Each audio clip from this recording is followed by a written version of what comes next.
Welcome to a Wicked Turtle Network exclusive. What is up, Wicked Turtle Nation? We just wanted to let you guys know that Wicked Turtle Network has decided to join the RAZE Rebellion as brand ambassadors for RAZE Energy Drink.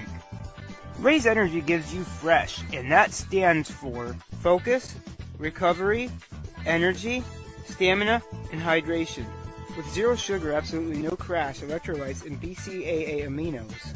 I encourage everyone listening or watching right now to raise up and join the RAZE Rebellion yourself by going to your local GNC, vitamin shop, or even online at repsports.com. And order yourself some RAZE energy drinks or other athletic supplements in bulk. And when checking out, use the order code WICKEDTURTLE for a 15% discount.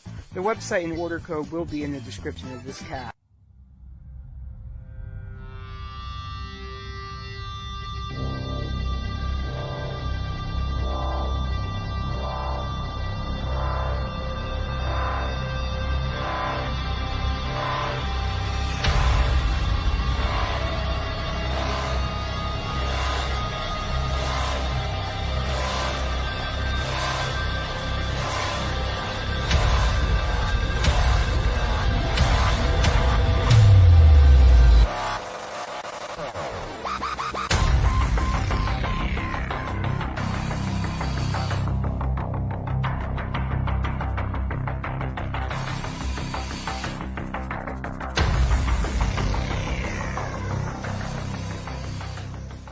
Ladies and gentlemen, welcome back to the Duke's Dive. I am Steven, your Duke of Disputation.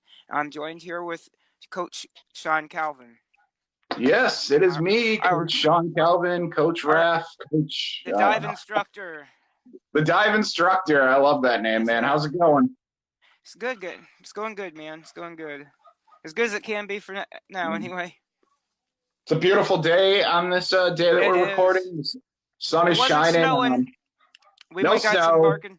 Yeah, we might got some barking dogs, but that's it. On the Wicked Turtle Network, we're no strangers to dogs. So as long as you can hear me and you can get it out, that's fine. But we know there's some. Anyways, so basically, like we always do, I just want to say, RAZE energy drinks are pretty good. I want you guys to go out there and try them if you can. There's what is it?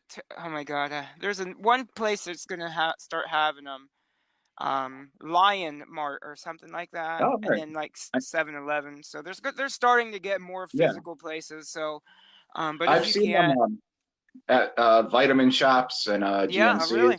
Oh, there you go. So GNC still selling them your way, huh? Yeah, and the vitamin shop near me, they sell them too. I was in there last week. I grabbed one. But yeah, RAZE is awesome.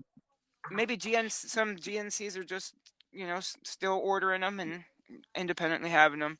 So I don't know, there's different places to check. You can check on their website where they're going to physically sell them, which markets and stuff like that. Excuse me. But you can, other than that, they have the website. You can order them by the case, or there's 4-packs to try them out and stuff like that. Repsports.com and use the code WICKEDTURTLE to save 15% on your order. Now we got some weekly news stuff. We're going to go off a recommendation of yours, Coach. We're going to talk about some weekly stuff, and then we'll get into we'll throw it to you to do the your weekly stuff, and then we'll come back to me and I'll do my weekly stuff, and then at that time if you need to bounce. Yep. Absolutely. Yeah, I gotta head back to the Coach Fit dungeon and put some work in. So it's tough down there between the extra guys and Kit. They keep you busy. So I do understand. Nonstop, brother. Yeah, how about it, man?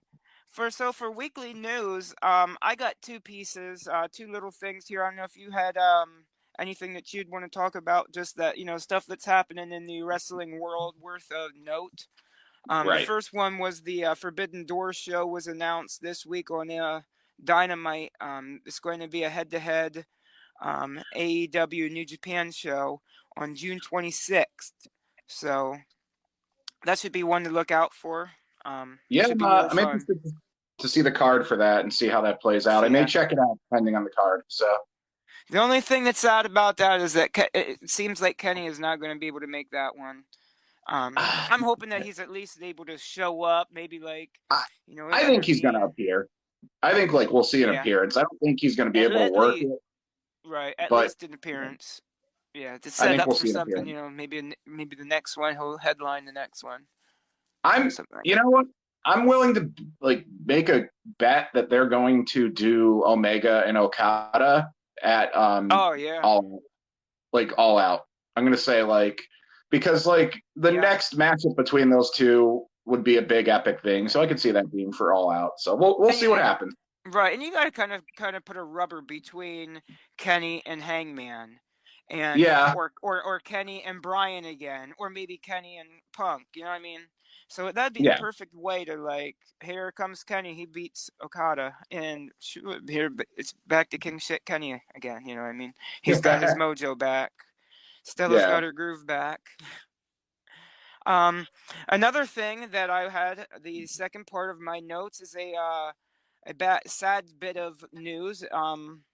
Whatever way you want to take it, Kushida is leaving WWE now. We've been talking quite a bit about him and Ikemen Jiro. So time jacket. Him over. So big time. Hey, wherever like we've said here time and time again, it's just a place to go. You know what I mean? Wherever he goes. Honestly, maybe some Japanese stuff. New Japan. I heard he was headed back to New Japan. In June he'll be on those shows. He had a good run. Because there's just stuff like that I want to see, like feuds continue over there more so than I want to see him face. I don't know if that's selfish to say the American guys, but I want to see him face like Naito. I want to see him face maybe even New Japan Strong would be cool too. So that'd be fun. He had a good run in WWE. I mean, there's take nothing away from that run. No. And at 39 years old at this point, as talented as he is, and he is incredibly talented, he doesn't fit the mold anymore for what they want for NXT. So I think it was a good decision on his part to kind of move on. Like he accomplished, he won the Cruiserweight belt. He had some great matches. He kind of got a chance to work in the say that he worked for WWE. And I think now he can kind of head back out and do his thing while, because at 39, like who knows how many years he's got left before he wraps it up. So, get out there and do some stuff. So, one of the ones I wanted to see in NXT was him versus Kenta or Hideo Itami, whoever you want to say. Unfortunately, that never played out. Stuff happens, you know what I mean? But, we'll see. We'll see it. You know what I mean? Just with when I'm going to talk about Rebellion, and I'm sure you might not be here about that point, Coach. But it's just the way the wrestling world has shifted in 2 years as compared to now to where it was then in 2020. Like it's crazy, just the way things move and the way things shake up and shake out. And I'm sure things will be fine for him. He's not of ill health. He's in good shape. I'm sorry about these dogs. I do. That's all right. Mine was just Paul's going to have some editing to do, and and we also have some news that we're going to go audio here in a little bit here. So we're going to shape up and fix the mend the formula here for a little bit for the time being. So some things are going to be shaken up here for Wicked Turtle, but nothing that we can't handle. Nothing serious. Nothing. Just some small changes, but we'll still be here. We'll still be barking. The trains will still be blowing, and StreamYard will still be kicking us off. So, Mine just stole a soda bottle and had to take off him. He was chewing it in the background. You could just hear like crunching. I just grabbed the bottle off him. You can practice and plan out everything you want, and it's still gonna happen this way. I tried everything in my power to make sure the dogs aren't barking and screaming, and I'm sure they're gonna be barking and screaming the whole time. Yeah, so it's okay. Well, what are you gonna do? Hopefully. Other news, just really quick, we'll cover. I don't know if you had a chance to check out Cody and Kevin Owens on Monday Night Raw, but that was that's definitely one of note. Monday night to definitely jump into the weekly stuff too, and yeah, that was a good one. And the promo stuff between him and him and the Miz, yeah, that was good. it's just really awesome stuff. And the other news thing I wanted to touch on really quick is the last I've seen it the last 2 weeks on SmackDown during the dark match segments. They've been bringing LA Knight out, who's been working a gimmick as a manager, which is pretty cool. With the idea being he took his money that he made in NXT and started a talent agency.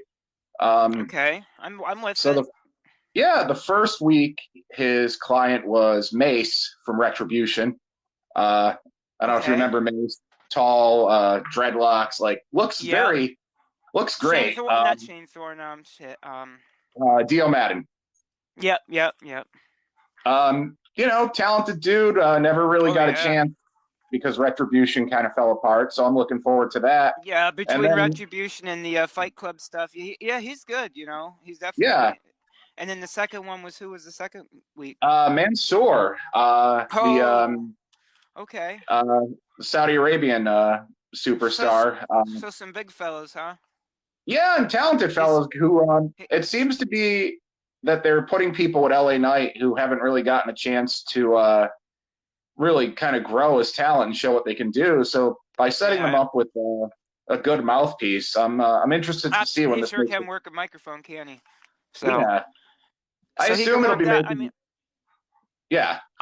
I would like to see him wrestle from time to time. That's all I'm going to say. I think he'll be like MVP. MVP kind of does the wrestler manager role. I think LA Knight will probably be working a similar type of gimmick. I don't think he'll be wrestling full time, but I do think he'll be getting the minutes. And LA Knight is another fellow who's up there, in age wise. So, like, not to, you know what I mean? I mean, he could still go, but I get it too. Oh, yeah.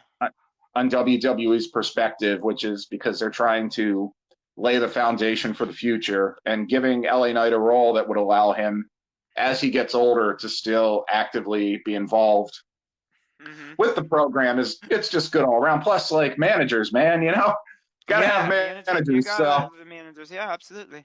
So, to SmackDown it up and finish out weekly news stuff. Just to cover on SmackDown, I did like the stuff where there seems like they're going to go with unifying the tag team titles. Uso was a great match with the RK Bros. You could probably throw that one another 10 times, and they might. That's fine. I'm liking that. So I like that, and boy, was that match between Drew McIntyre and Sami Zayn really fun too. So it really does look like Sammy's out there having fun. So I do like to see that.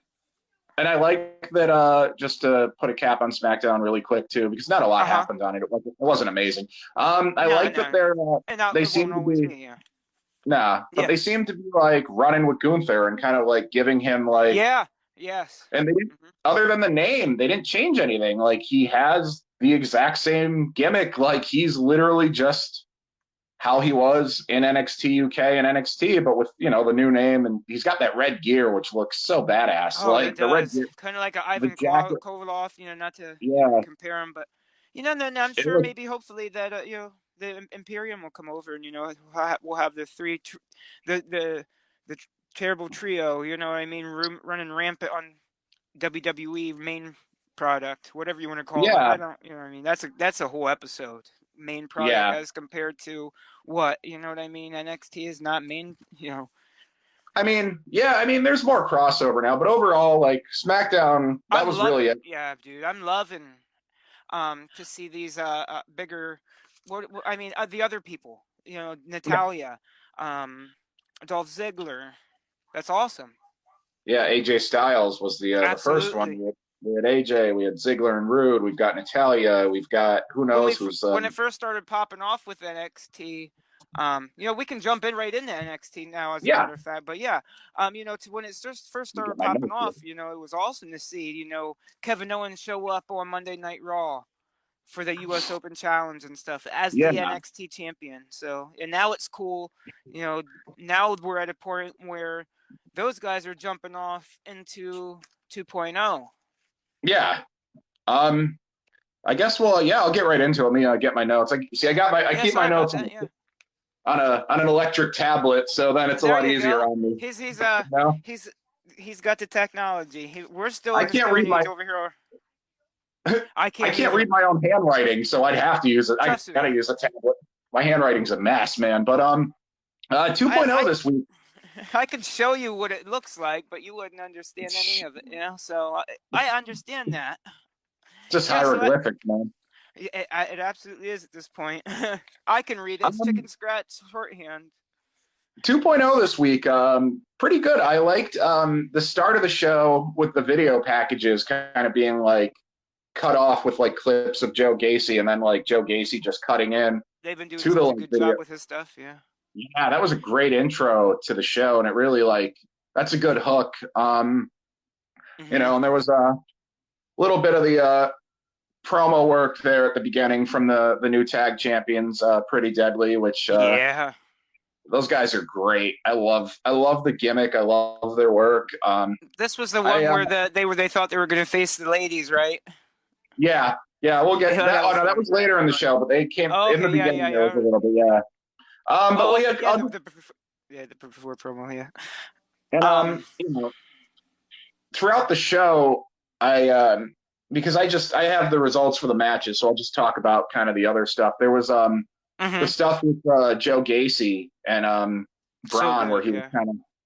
I loved it, and what I loved about it was because I've seen people say it was Bray Wyatt-esque, which like to a degree it is, but it's realistic Bray Wyatt, which sounds like an oxymoron, but like because he did like there's two things I appreciated. One was the when Braun goes into like a room of mirrors and he sees Joe Gacy in the mirror. And I know people are like, oh, they did the disappearing mirror thing, but they didn't, which is bullshit.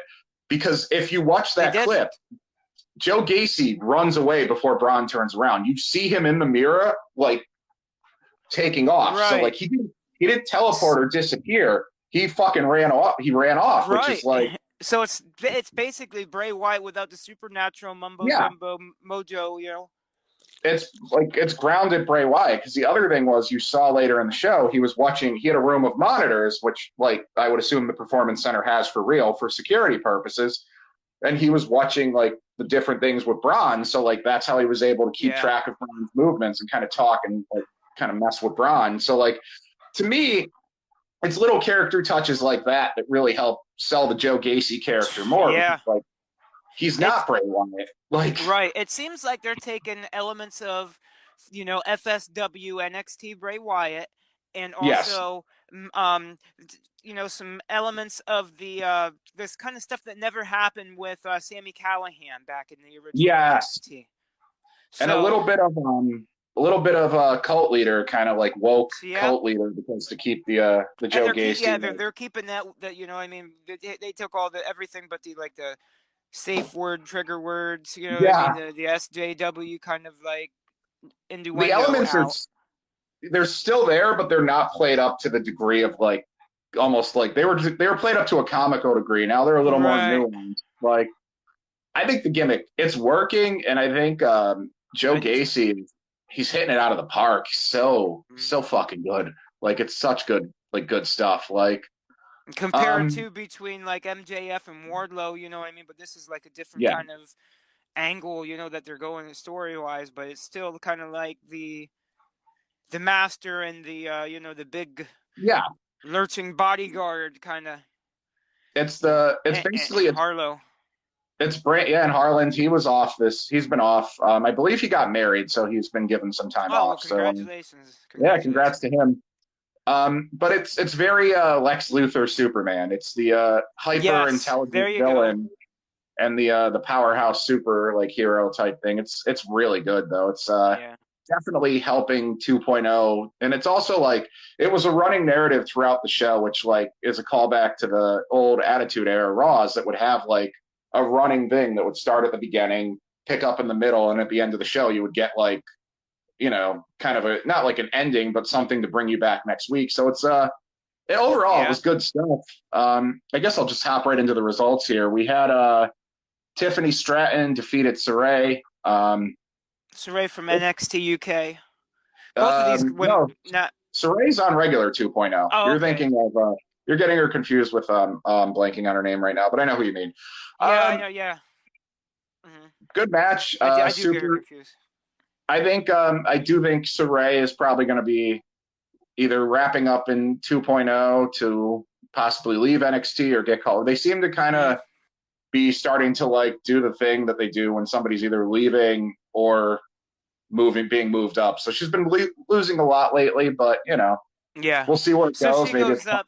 Yeah, she goes up, and we got the debuting one, two. Yeah. Yeah. Not to jump into anything else, but yeah. We had Grayson Waller defeated Sanga. They split up Waller and Sanga. Yep. Not sure why they split them up. It was working, but maybe they have different plans for Waller and Sanga. Yeah. I love Waller's finisher. I want to take a second to talk about that, where he does he stands in the aisle and come back notes. There we go. He stands in the aisle and he does the like running, like where he jumps in the ring and hits like the stunner, like just a cool move overall. I do like that. That one was a good one too. Next up after that, we had, give me 1 second here. Technology. See, this is the downside. Paperwork doesn't crash. Right, you're all right. We had, oh my God. Come on. Was it Legado del Fantasma versus Drake and Gibson, who are no longer the grizzled young vets? Okay, I was wondering about that because I was wondering, why didn't they just call them DYV? Okay. They're getting apparently. You know what I mean? Yeah, they're getting repackaged with a new gimmick. So this was, I think this was to kind of finish up the current gimmick with them, and then they're supposedly going to be taken off TV for a bit to kind of give them something new. So we'll see in the coming weeks what that plays out to. They did lose their first names because lots of people are kind of getting renamed. I don't know. That's the report going around. So they're now just Drake and Gibson. Drake and Gibson make it easy, I guess, huh? And then the highlight of NXT 2.0, and this one's worth going out of your way to watch, was Carmelo Hayes defeating Santos Escobar. That match was phenomenal and definitely like. Oh my God, dude! Yeah, and between that match, like I've been saying, it really shows the prestige of the NXT North American title. Yes, treating that belt like a big deal, having people compete to like get matches for it, like that was a great match. After that, Carmelo's a great champ. Oh, Carmelo's amazing. Carmelo's going to be a huge star. I don't know how, but he's one of the ones that it's going to take a lot from WWE to like muck it up. He's so talented and like, for years, and he's so young. They for years can build off him. He's one of those like I said, the four pillars of NXT are, in my opinion, Carmelo Hayes, Tony D'Angelo, Braun Breaker, and Grayson Waller. Those four guys, they could build WWE off of very easily. Absolutely. And I agree. We kind of saw Tony D'Angelo's now has a tag team. I don't know who they were. There wasn't a clear shot of their face. Yeah, but it was, huh? Yeah, two men in suits, identical looking like men, like in suits, showed up and attacked Escobar in that match. I don't know who they are. I guess we'll kind of get more. It's kind of playing into D'Angelo's new Godfather gimmick, so it's interesting to see where that goes. Be a little faction war, huh? Yeah, and I'm all for it. I'm all for the idea of factions coming back in WWE because they've kind of taken. We still got War Games. Games. Just because Sir William Regal wasn't saying it, unfortunately. But maybe we can get his son to do it. Yeah. Oh, that'd be fun. We had Natalya defeated Tatum Paxley. This was fine. Yeah. Nothing like amazing, nothing terrible. And we kind of got a little tease for Natalya going up against Nikita Lyons in the future, so that'll be fun. Zion Quinn defeated Wesley. Poor Wesley. You know, his, I got a bit of a little thing here is Nash is gone. Yes. We spoke about why on the audio exclusive last week. Now, Yes. let me. You're not going to be here, Coach, but I'm going to cover Impact Rebellion. Now, Trey Miguel lost the X Division title on Rebellion. Yeah. What I'm hoping, this might be a selfish way of thinking, but he never got that. It's not like they didn't want him. He was having issues at home, with his nephew, and just things didn't align back then. But just the way that boy took a pounding to Zion Quinn, and boy, did they made him a star out of this one. He killed him. My God, boy, would be cool. If he would go back and get in this situation again. Because he's a tough guy. I don't care if I got my buddy, my partners, not here. I'm still going to put up a fight, and goes out and gets killed a couple more times, and Trey comes out. It'd be so cool. Yeah, that would be awesome. It'd be a great way to debut Trey if they can, if he's, I don't know his status with Impact Wrestling, but if he, I'm not saying he's going to leave Impact just because he left. He could also be the Impact Heavyweight. I don't know if that's where they'd go to automatically. And there's this whole thing of the X Division being an option C. He kept it he defended the X Division title. He didn't want to use the option C thing. He was a staunch X Division dudes, and he really set a precedence there in the X Division. So if he stays, he's still going to continue to make magic there. But boy, would I like to see the Rascals reform. That would be I would like to see it. We'll see what the future holds for Wesley as far as 2.0 goes, but it looks like for now he's running singles. After that, we had the debuting on 2.0 Roxanne Perez, formerly Roxy, the Ring of Honor Women's Champion.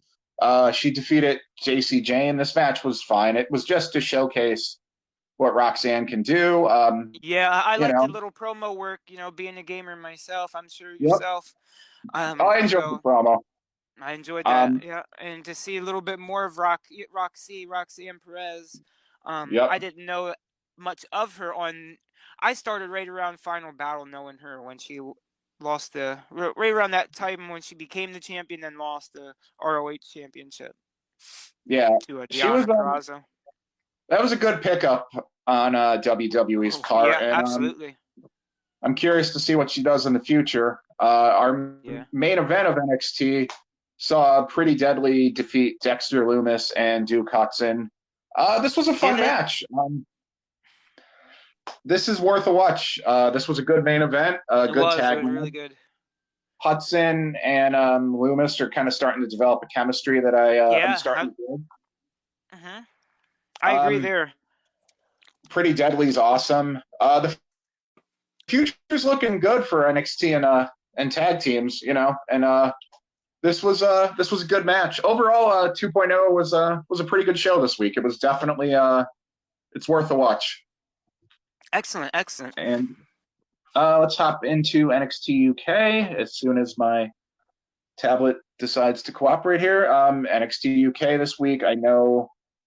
No, I did not watch NXT UK, so I'm going into this one blind with you. Are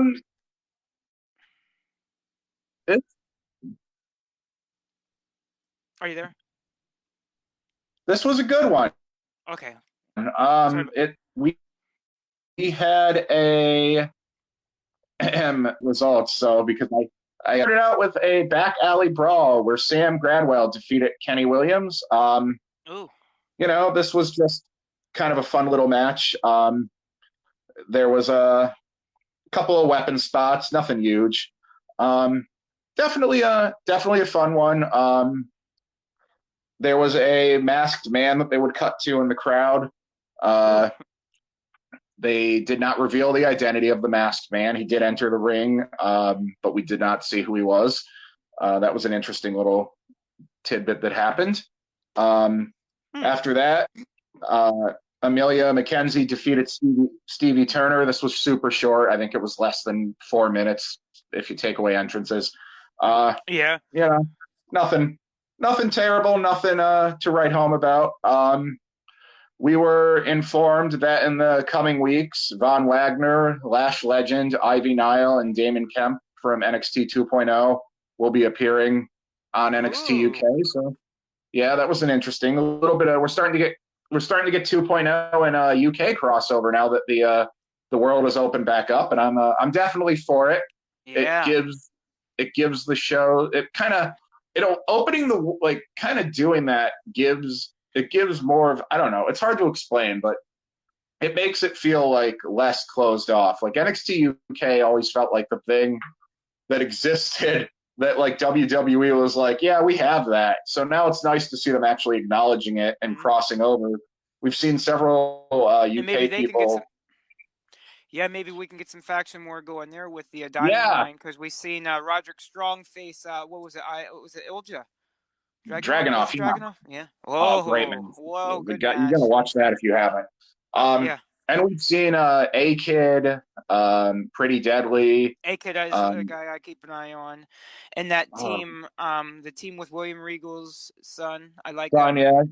Yeah. I'm trying to think who we've seen. A-Kid, Pretty Deadly, and I'm trying to think who else from UK has appeared on 2.0 lately. What's his name is going to debut on 2.0, and I'm blanking on his name right now. He was trained by Seth Rollins. He's blonde-haired, tall. It'll drive me nuts. He was the one that he did some stuff for AEW, and then WWE picked him up for NXT UK, and I cannot remember his name. And I apologize to anyone who's a fan of his. I think he's great, but right now I'm just blanking on his name, and I apologize. It's been a rough week already. Yeah, I should have wrote that in my notes. And then the main event of NXT, which I recommend going out of your way to watch, was a 2 out of 3 Falls NXT tag title match. Mustache Mountain retained over Oliver Carter and Ashton Smith. This match was great. Cool. NXT's so good at doing those like extra matches. You know what I'm saying? Like, yeah. Make a main event, give it like an Iron Man, give it a 2 out of 3. Like, yeah. It was a really good job. It was a really good match. This overall, for the opening match and the main event, NXT UK is definitely worth a watch. And they're building up to their 200th episode, which we'll see Dragunov face off against Devlin for the NXT UK title. So that'll be, oh my God, yeah, that'll be a really good one. So I'm definitely excited for that. Won't be long. I don't think it'll be long. We'll be seeing Ilya make the transition to Walter Gunter. Yeah, I would say Dragunov will definitely be making his way to the States before you know it. So I'm definitely looking forward to that, and we'll see what happens. If I'm trying to find, by the way, who that wrestler is that I'm blanking on because it's driving me nuts. Seth Rollins guy, yeah. Yeah, maybe Paul can look it up. If you're in the background, Paul, if you're not busy, you should look up the Seth Rollins from NXT UK. I'm just like catch his name. Yeah, I brought their roster up too. I'm trying to see here. Let's see. Man, by the way, what a stacked roster this is. NXT UK. Yeah. NXT in general, but yeah. Yeah, fantastic roster. I'm gonna see. It'll come to me at some point. So, but in the meantime, we'll hop over to Level Up here. Level Up this week wasn't an amazing episode, but it was. It had one pretty fun match. We had Idris Enofi and Malik Blade defeated Quincy Elliott and Damaris Griffin. This was a fun tag match. It wasn't anything amazing, but it wasn't too bad. Then we had Fallon Henley defeating Thea Hale. This was very short. I honestly I have no opinion on it. Fallon picked up the win over Thea, a pretty quick one. And then the main event, which I love. I was so excited for this main event. Bodie Hayward defeated Dante Chen. Bodie Hayward is part of Chase U with Andre Chase. I love it. Okay. I love the Chase U gimmick so much. Andre Chase. It is fun. Oh my gosh. I mean, and for somebody who like should have been in WWE years ago, like Andre, everything he's been doing since he's been kind of doing this whole university teacher gimmick Yeah. has been amazing. I mean, he's a solid in ring worker. You know, he was one of the bravados and in Ring of Honor. Oh, really? But yeah, he was. I forget which one of them he was, but he was from there, and he's been on WWE's radar for years. And he only had gotten signed in 2020. I remember like hearing stuff about how WWE should have signed him back in like 2012. So like, yeah, I'm super high on Andre, and I love the gimmick. And I hope at some point that we get a chance to kind of see. Yeah, he was Harlem Bravado in Ring of Honor. I'm hoping that we kind of get a chance to see American Alpha and Chase U kind of square off. Sweet. You know, so that would definitely be a good one. But this was a fun match. Bodie, I like Bodie's look. Bodie kind of reminds me of a young Barry Windham in terms of how he looks. Tall, blonde hair, similar build. Yeah. He wrestles a similar old school style. The one thing that did give me, it was funny, and it's such a funny thing. It cracked me up, and it's not a knock on the dude at all. But like, you know, he had very visible tan lines on his. That's the dude. Yeah, there's a guy from NXT, Seth Rollins' boy.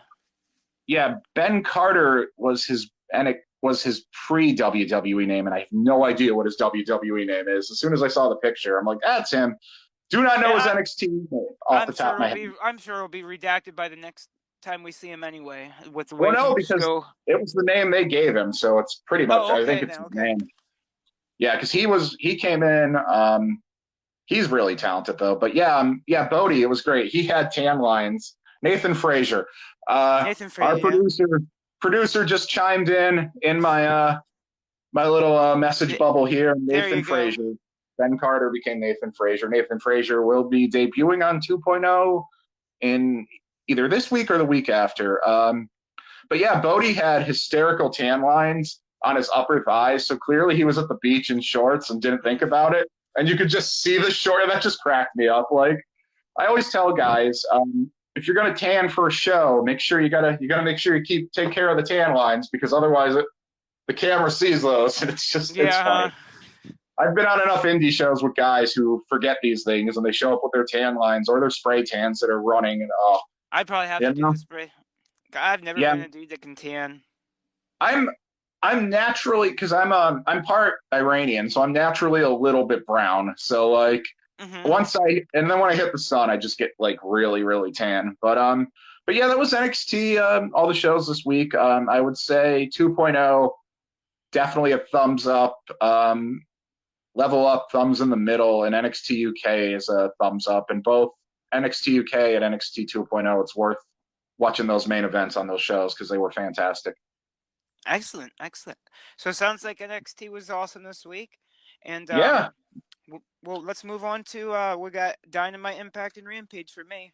All right. We'll go over that real quick. Yeah. So AEW Dynamite for the 420 episode. We opened up with CM Punk defeating Dustin Rhodes. This was a really good one. I always say this when I see Dustin, but it's it's awesome to see him still going at this caliber. He is the man the time forgot. Like he hasn't aged. He's just so good. I did see this match. This was great. This is worth watching. Yeah, like the people my age, like you can go back and say like, I mean I know that he wrestled before then, but I mean shit. When I was little, it was him versus Roddy Piper, getting ran over by Roddy Piper, WrestleMania. Oh yeah, so, yeah. Oh my God, he's been there our whole life. Yeah. Oh God, yeah. His Goldust stuff is. I mean, obviously he was in WCW pre Goldust, but like the Goldust stuff is.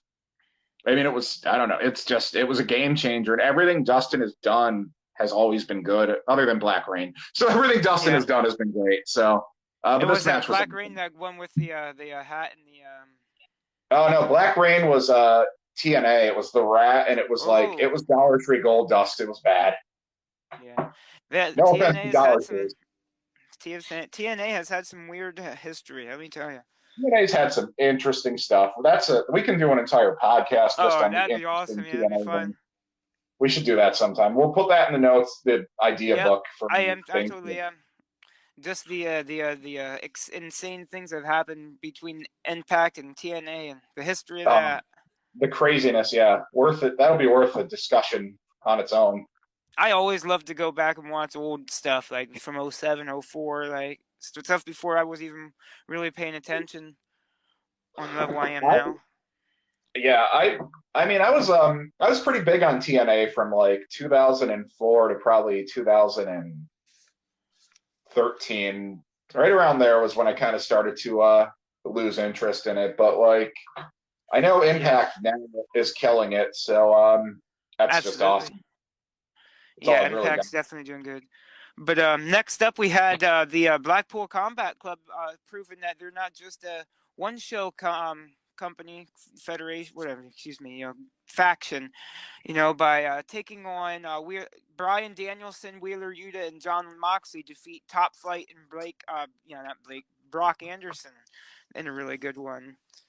At one point in time, that all three of the Blackpool Combat Club were in there stomping the hell out of Top Flight and Brock Anderson, and it seems like that Darius is going to be stepping away for a little bit or something like that. I don't know. It's hard to say. The internet lies on itself. They say things, and then Dante's like, he's like, I'm not injured, so yeah, I'm not really sure what's up with that. I think he is taking time off either way, so we'll see what happens.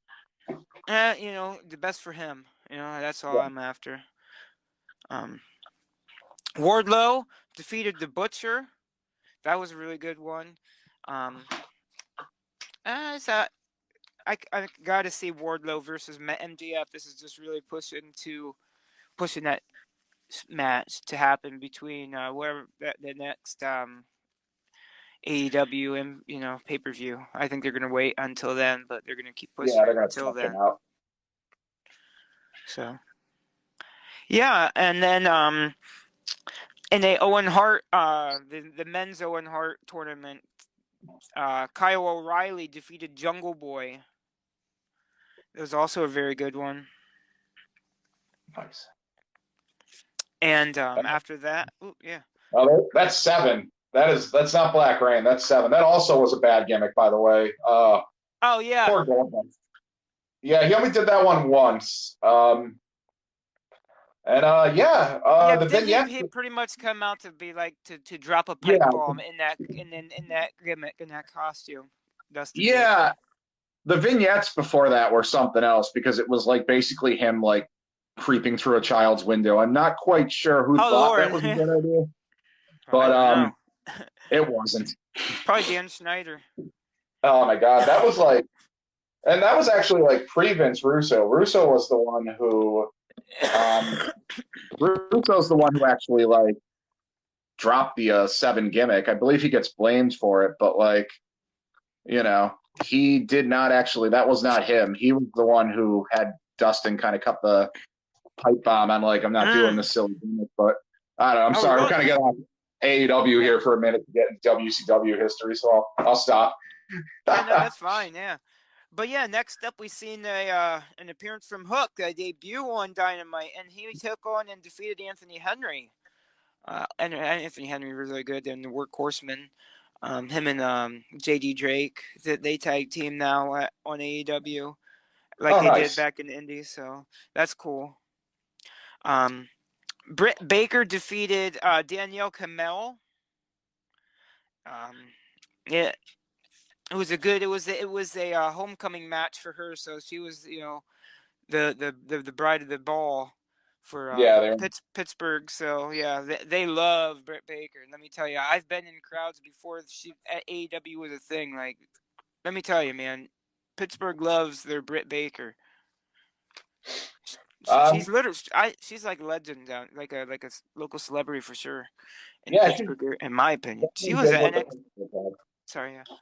She was in NXT like when Adam Cole first debuted, signing her own 8x10s in the crowds. Yeah, no, that shows you how popular. Like, Yeah, no, she's great. I'm big on Brit. I mean, I'm a Pittsburgh guy myself, so I definitely well, I can appreciate yeah. Britt Baker. To make it clear, she wasn't selling her 8x10s. People brought 8x10s of her because they knew she was going to be there, and she was signing them free of charge. Not to say she was trying to like branch off and hey, here I am on a pompous thing. Yeah, that only happens in indie shows where people just start selling shit on shows they're not on. I've been on shows like that. It's not. It's great. Man. Oh, yeah, I've seen it. Then Darby Allin defeated Andrade El Idolo in a coffin match, a really cool coffin match with some thumbtacks on the old coffin and just a real classic throwback to the 90s. You know, them coffin matches that seem to be like every other pay-per-view. Yeah, they were a big thing back in the day. They're kind of not so much now, but I'm glad to see him back for now. You know. Yeah. Darby brings a lot of different old school elements back, especially with Sting, and like let's keep that man away from the balconies and the rafters and keep that man grounded. Yeah, let's I mean, power to Sting for doing all that stuff, but maybe Sting should take a break. Maybe a break. I don't know if he wants to do it, man. I guess go for it, Sting. I don't know, but no, I love Darby and Sting. Everything about I love the act, the gimmick, everything about it's great. So I didn't see this match, but I'm sure it was awesome. I could see Darby just dragging Sting into like a skydiving class or something like that for a vlog or a promo. Like I'm good with that myself. I have a terrible fear of heights, so obviously he doesn't. Yeah. But yeah, that wrapped up AEW Dynamite. A good show. Dive for me, not a flop. And we'll go into Impact from the 21st. Violent by Design, who was Eric Young and Cody Deaner at that point, defeated DK, who was Crazy Steve and Black Taurus. Crazy Steve's been there about a minute, hasn't he? Yeah, he's been there for a while. With DK and that. Yeah. Black Taurus, he's excellent. I don't know how long he's been there. I'm assuming he's only been there for a short amount of time. I've only seen him there. But he's one of those guys who's also very good. Great tag team match to open the show up with. And was followed up by the Major Players, who are Matt Cardona and Brian Myers, facing and defeating the Full-Blooded Italians, Nunzio and Tony Mamaluke. Tony Mamaluke debuted or whatever. He was there at the Philadelphia, the 2300 Arena. Yeah, Cardona and Myers. Yep. Ryder and Hawkins, for those who don't watch Impact, the former Zack Ryder and Kurt Hawkins. I love their podcast, the Major Wrestling Figure podcast. So good. Not as good as our podcast. No, of course not. Neither is the show, with FTR, not FTR. Oh, yeah, see, we forget all these guys all the time. Yeah. Hey, stop it. The Dirty Daddy or whatever his name is now, Magic Mike, or you know who I mean, Ever-Rise. Yeah, I know what you mean. Yeah, whatever they are. Ever-Rise 2.0, whatever their new names are in AEW. They're going to come after us at some point. I'm ready for it. Yeah, bring it. We'll have Kit kick their ass, so it's fine. No. Kit and Adina will kick their ass, so it'll be fine. That's after Adina's done kicking Kit's ass. That's usually how that goes. It does seem to be. She keeps that's going to get me. If he listens to this, that's going to get me a text where he's like, "She doesn't kick my ass," so I won the one match. But right. They have great matches together too, though. Oh, they're great. Yeah, so they defeated the FBI. So like I said, it was cool to see the FBI back in the hometown, back in Philly, back in the 2300 Arena. And then Shira defeated Gabriel Rodriguez. Nice. And I think that was it. But that's all I have. There might have been more, but it's been a little bit light on the weekly stuff because of last week. Impact had a the Impact guys were on Swerve's house, and then they were also on that NJPW show. So there was a Yeah. lot of crossover last weekend, and of course this week was a pay-per-view week with Rebellion. Awesome. By the way, I think I need to bounce at this current moment. Well, absolutely. We'll take a minute to talk about the Electric City Showdown coming up May 14th. Of course, May 14th at the Marketplace at Steamtown. There is the awesome poster. Should be a really fun time. You got all the high tension wrestlers, all the former Camp Leapfrog roster. You got Molly McCoy and Boomer Hatfield. I'm sorry. I know they might go by different names now. It's very hard to keep up. Yeah, I think a lot of the everyone knows who they are. Mm-hmm. And sorry if I misnamed you. A lot of my local friends and people that I Mitt Mike, Johnny Moran. Looks like Tommy Vex and Beth. Dina Steele, myself. Absolutely, Dina. The Mastodon. Riley Shepard, she's one to watch out for. She's going to be going good places. Brad DeMille and Eric Pinhat. Hey, there he goes. Little Guido right there, baby. Little Guido, JTG. Brad, the voice of the Valley. This looks like Seymour Green. HC Lowe. Big Dust. That's honestly Big all Dust, that the Goons. All the Goons. Big love for the Goons. Let's be real. All that matters is that myself and Big Dust are on this show, and that's all you need to know. Absolutely. So, buy a ticket, come see Big Dust and I. And there might be a Rumble. Who knows? Hey. You never know. I'm gonna get my hands on him. He'll fight me.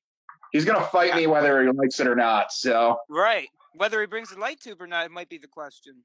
I'll take that light tube and I'll no. Plug it in. Plug it in. I'm not gonna say what I'm gonna do with it, but let's just say Big Dust will be walking weird by the time I'm done. Oh. I don't know if that sounded like a threat or that sounded like vaguely erotic, but you know what? I'm really excited for this show. Yes, it's gonna be a hell of a good time.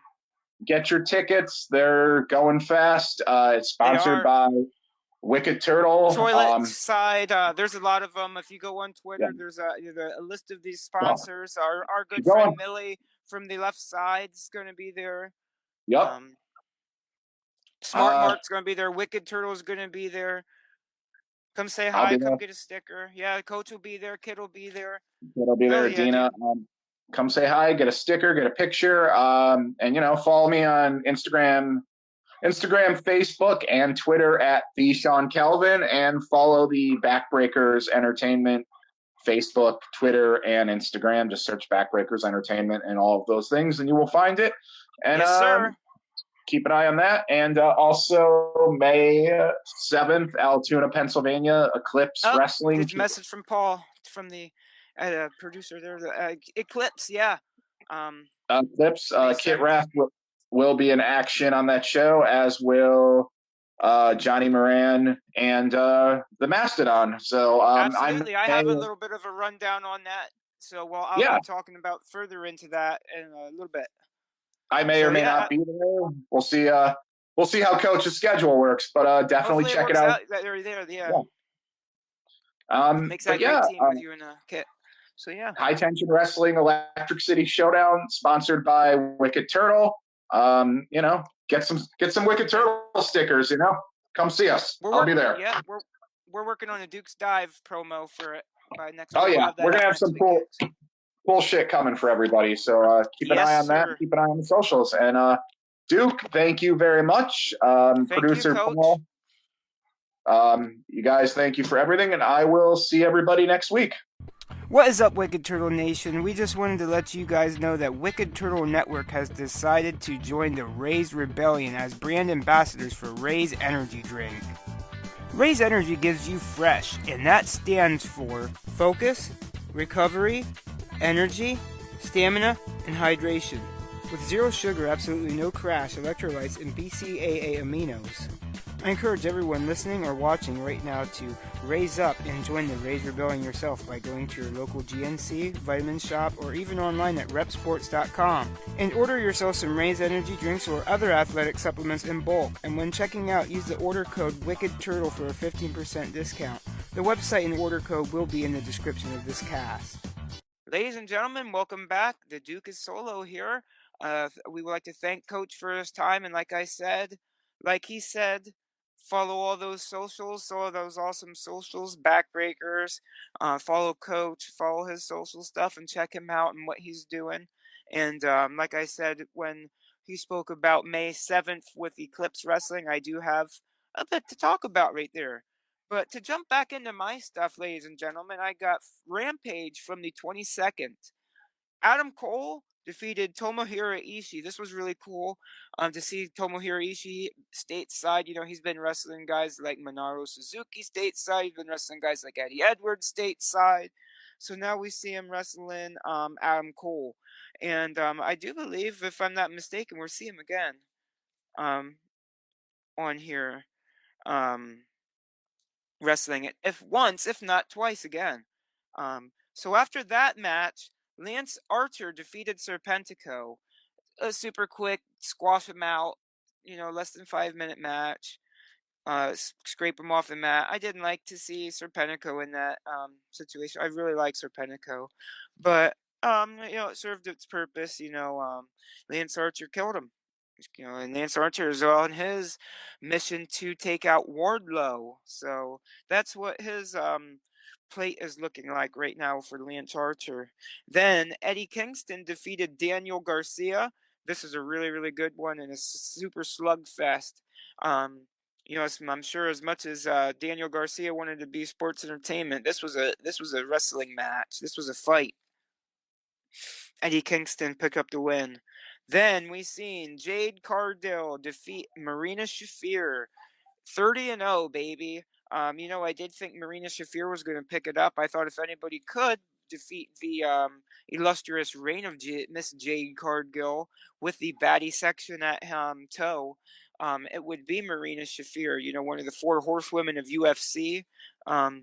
Evidently, it wasn't to be. So Jade Cargill, 30-0, 30 matches, undefeated, the Goldberg of our era for women's wrestling. What a hell of a streak, and it's going to take one hell of a woman to defeat Miss Jade Cargill. Rampage from the 22nd gets a dive. That's a good one.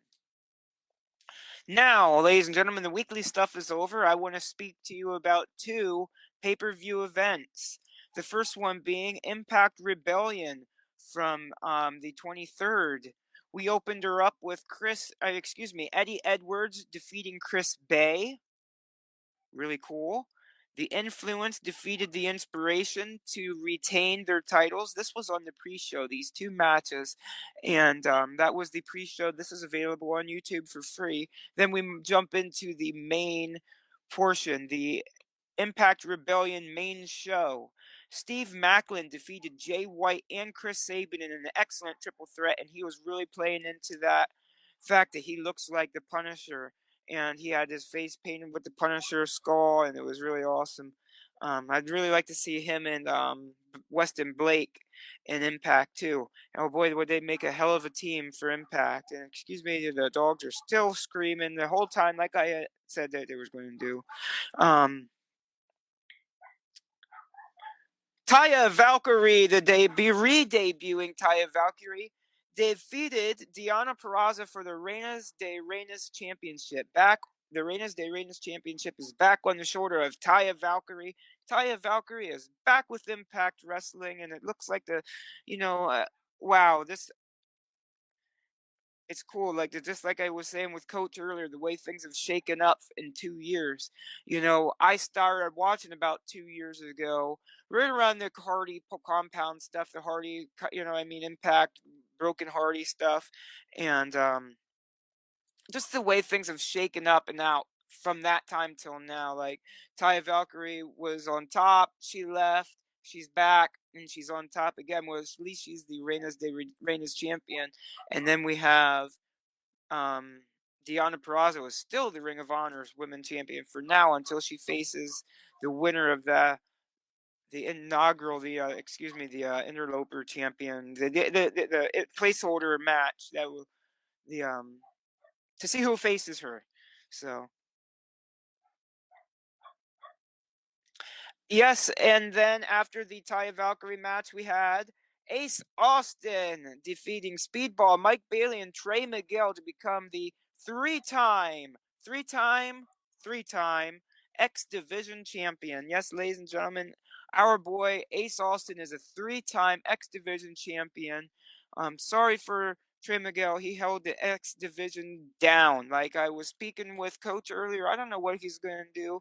You know, I'm not necessarily saying this is goodbye for him at all. He could still do a ton of stuff in Impact, but my hope is that he joins uh, Wesley in NXT and reforms the Rascals, and then just MSK was just, you know, whatever, and then just go on from the Rascals and call him Trey and Wesley. Trey and Wesley, the Rascals, would be cool for me. That's how I'd like to see it happen. And, you know, more money for Mr. Trey's belt bank account. He's a really, really, really good. Like I said, he held down the X division, and that's an illustrious division.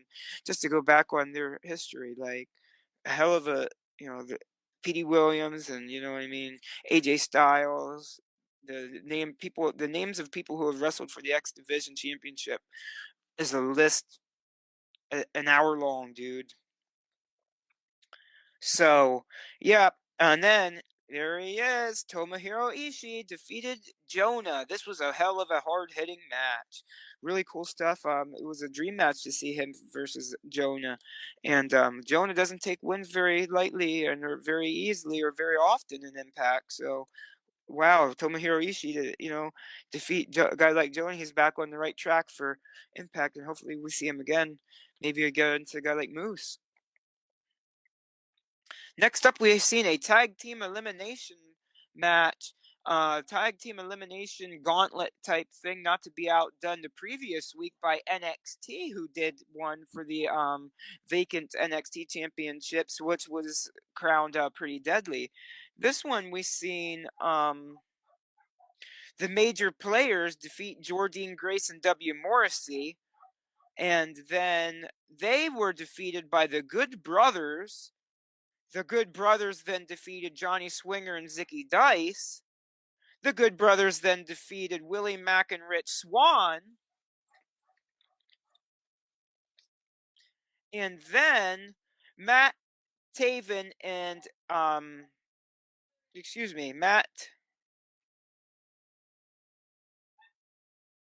Matt Taven and Mike Bennett defeated the Good Brothers, who then lost to Rhino and Heath.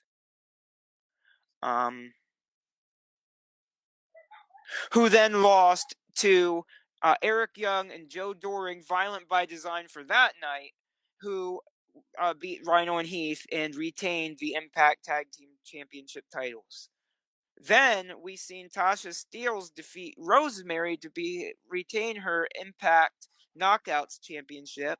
And then we seen Josh Alexander finally right all the wrongs that have been going on with him and Moose for months and months and months here. And we finally seen Josh Alexander defeat Moose. All in all, Impact Rebellion was a really good show. Impact Wrestling was on fire this week. Impact Rebellion gets a 9.5 this week. Awesome show. Then I wanted to talk to you guys about GCW, the old me. And I wanted to run through here because the Duke is getting a little hungry too. And the coach went and he took off for dinner, so the Duke is also going to make it easy for yins. So Tony Deppen defeated Billy Starks, Steve Scott, Yo-Ya, Jordan Oliver in a 5-man scramble match. This was an awesome match. It was cool to see Tony Deppen. I do have some light criticism for the GCW, and I'm going to keep that towards the end after I give you my results here. Alex Shelley defeats Nick Wayne. This was a really good one. It was awesome to see Alex Shelley here. The ending here was a situation where the young fella here could have been seen by the referee, but couldn't. You know, he got his foot up on the rope, but the camera angle that they've had on the stream that I had, he never even got his foot up there anywhere near it till after the 3 count. So If they were going to go for that, they could have changed the camera angle, which goes into my criticism of GCW. And like I said, I'll keep that for the end. But production that seems to vary from show to show on GCW. Chris Dickinson then defeats ACH. I didn't like this. I do like to see ACH. I mean, he doesn't work very often, very many places, and when I do like to see him, I like to see him pick up a W. But I guess Chris Dickinson, his nice fancy NJPW deal there. I see why. He's on top. He's king shit right now. He's a big. Excuse me, a big name, and this was a good one. Two big, huge dudes. Like I've said that about HCH many times before. I can't believe he can be picked up by a major television network and put on top with a rocket strapped to his hindquarters. Like, this dude is it, ACH. Then we had Bussy, who was Effie and Alley Cat, defeating Gringo Loco and ASF. Joey Janela defeats Bandito. What? Crazy match. Crazy stuff between Joey and Bandito. Then we had our this is wrestling in 2022 moment when we see Minoru Suzuki defeat Too Cold Scorpio. Craziness. Then we seen John Wayne Murdoch defeat Hoodfoot. Really cool here. I'd like to see Hoodfoot and ACH team up and take on the tag team roster, because who would beat ACH and Hoodfoot? Nobody. We seen that was for the Ultraviolent title, by the way, which we seen then automatically follow directly up with this. That was a death match. So 2 death matches in a row for this show. John Wayne Murdoch defeating Hoodfoot. Then jump right in. We seen Alex Colon defeat Jimmy Lloyd. Jimmy Lloyd, wow, he is death match right now, man, and he's been there for a long time, showing up and showing off. He's really he's been there for a long time. I've been watching him since when he was it seemed like he had just started in CZW. So he's been through. Oh my goodness gracious! More glass doors than a shower buffet. What? I don't know what the hell. I don't know. I have no clue. Whatever. Anyway, second gear crew, who is Mance Warner and Matthew Justice, draw with the Briscoes in a scaffold table match. Both teams had went through the table at once, so Jay had MLJ had described the match as a draw. So that's the way it goes. That's the way the cookies crumble. All in all, though, GCW, the old me, for me, gets an 8.5. So yeah, ladies and gentlemen, that was my weekly stuff. I greatly appreciate you joining me and the coach. I do have some stuff to leave you with here before I leave you. There's going to be on May 7th, Frontier Pro Wrestling Warfare. Excuse me here. This is going to be a benefit show for Officer Fred Felix, the East Stroudsburg School resource officer. So school district resource officer. He has cancer, so this is a benefit show for a great man, and with a very brave man. So Frontier Pro Wrestling in Long Pond, Pennsylvania.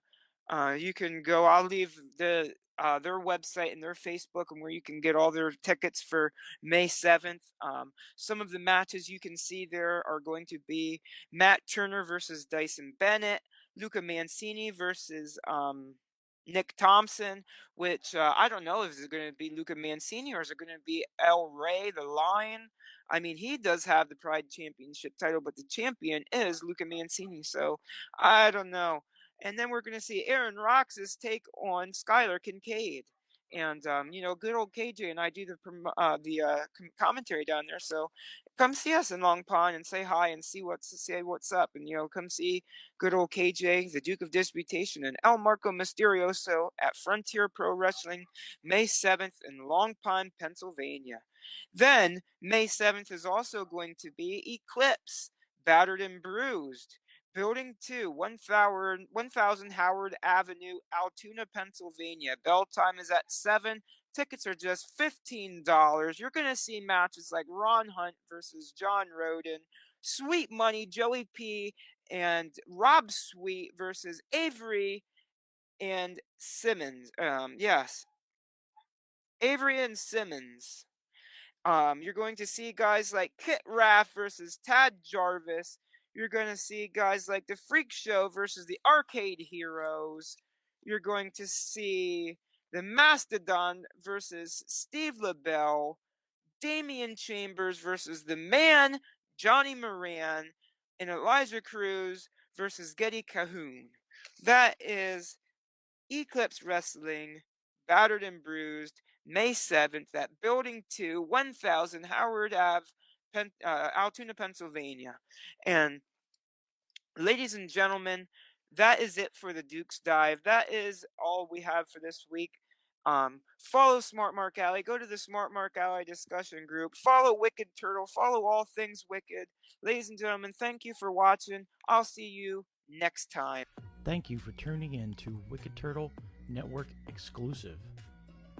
Follow us on all social media, and also click the link tree in the description of this video.